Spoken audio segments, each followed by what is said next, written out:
Hello, welcome to Body, Brain and Beyond, your guide to all things physical, mental and spiritual. Today, we are going to be talking about meditation. My first 3 tips for if you are beginning or getting back to a meditation practice. So this is very much for beginners who have maybe tried meditation, you maybe downloaded an app, listened to a quick podcast, just closed your eyes and kind of thought, let's see what happens. This is the perfect video for you. I am going to tell you 3 things that I wish I knew when I began my meditation practice. If I knew these things back then, I may have solidified my practice a lot sooner in life. However, I'm a strong believer that information comes into our life at the right time, and when we are really ready to receive it, that's when it's revealed to us in a way that we can understand it and we can appreciate it and we can implement it. So, tip number 1. This was honestly a huge catalyst for me trying meditation again. The first couple of times I tried meditation, I fell asleep. This is a really common thing that will pop up for a lot of people. And I was so lucky that one day I was listening to a podcast. The podcast was a vegan podcast called Plant Proof.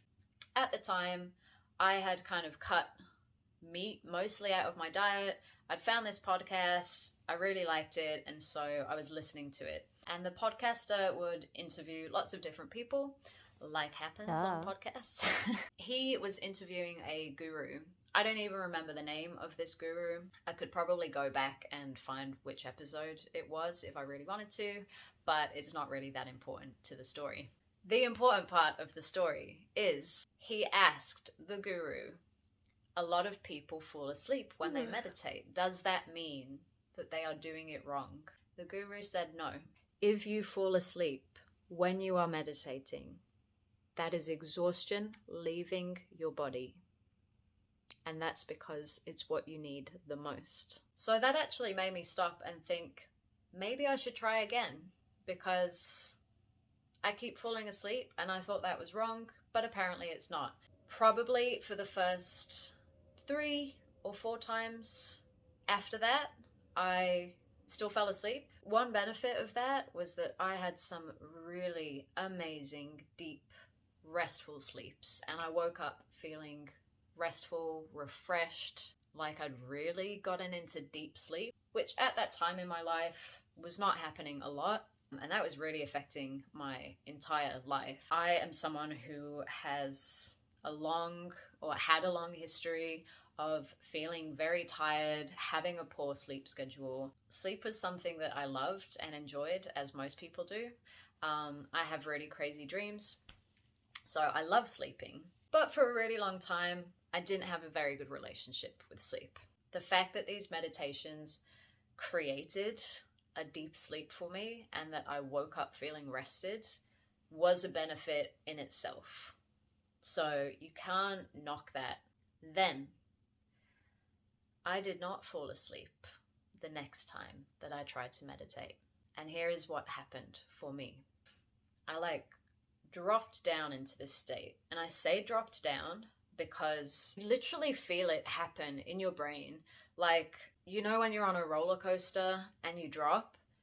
It feels like that on a much smaller level. It's not scary. It's not, terrifying like dropping on a roller coaster is. But that is kind of what it felt like. It was like this just gentle, woof. That's kind of the vibe, the feeling that I got. And so then I was in darkness, and I was what I now can describe as consciousness. At the time, I described it as I wasn't me in terms of I didn't have a body. I couldn't see me standing in a dark room. I was just present there. And there were these lights, white lights, glowing in different areas. And it was like I was just moving through them. Again, not me as a physical body, as some kind of consciousness. moving and moving and moving. And that was all that happened. And I remember coming out of the meditation and thinking, what the hell just happened? Like, I immediately then started to try and explain what that was. I knew it was something special. I didn't know how to explain it. I definitely didn't have anyone in my life at the time that I could talk about that with. I did much later on, but at that time, I just kind of sat with it myself. It was a cool experience, and it definitely made me want to meditate again. So I did, very sporadically, probably, I don't know, less than a handful of times over a few months. And I kept trying to make that same thing happen. I was looking for that same thing.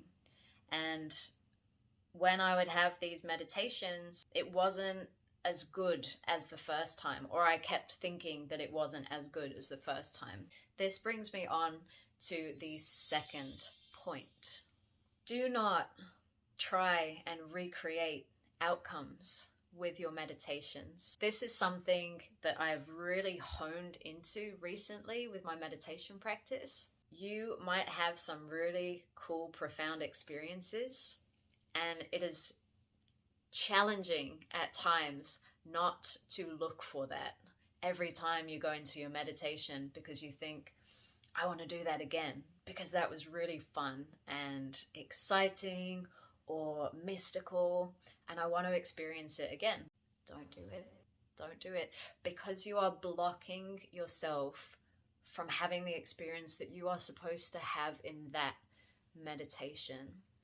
And when I realized that meditation had so many different levels and so many different variations as to what was going to happen, you better believe that I stopped trying to control those outcomes, because it is not for me to decide what is going to happen in that meditation.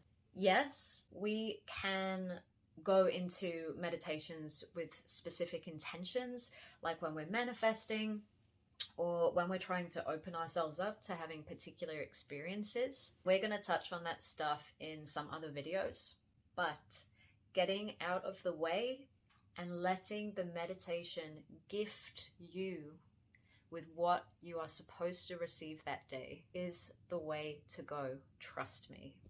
And this brings me on to point 3, our final point in today's video on things that I wish I would have known at the beginning of my meditation practice.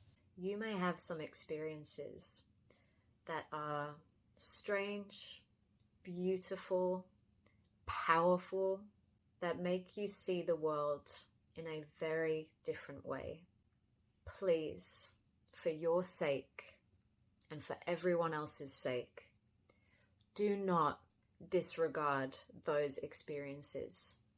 Do not explain away with your logical brain and convince yourself that it was not a real experience. If something profound happens in your meditations, that is a gift, and gifts are to be treasured. Now, maybe you might feel that you don't have people in your life that you can talk to about those experiences. You might be scared of being judged. You might not want to be called crazy. I get it. It's scary.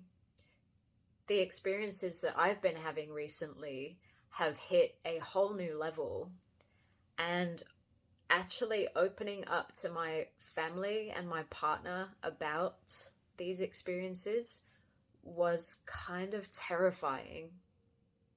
Like, it scared me because I didn't want to be judged. I didn't want them to think I was going crazy, but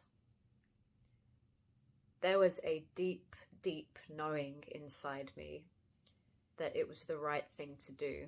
In fact, I was getting many messages that it was going to be very detrimental to my life if I tried to hide this part of me. And I took that seriously because I felt it. I knew it deep within my soul. I knew that I had just opened a can of worms. Beautiful worms. But there was no going back after that. I knew that this was a new chapter in my life, and it was something that I could not ignore. It was something that I had to live by. It was something that has led me here to making this very video. So those are my first 3 tips for if you are beginning or getting back to a meditation practice. Tips that I wish I would have known when I began my meditation practice. I hope you found these helpful. If you did, please like and subscribe. I've got plenty more videos to come. Feel free to leave some comments below about videos that you would like to see or topics you would like to hear me talk about. You can pick my brain about massage, about movement, or about spirituality. Whatever it is, let me know. I would love to hear your guys' thoughts. Have a beautiful day and a beautiful meditation.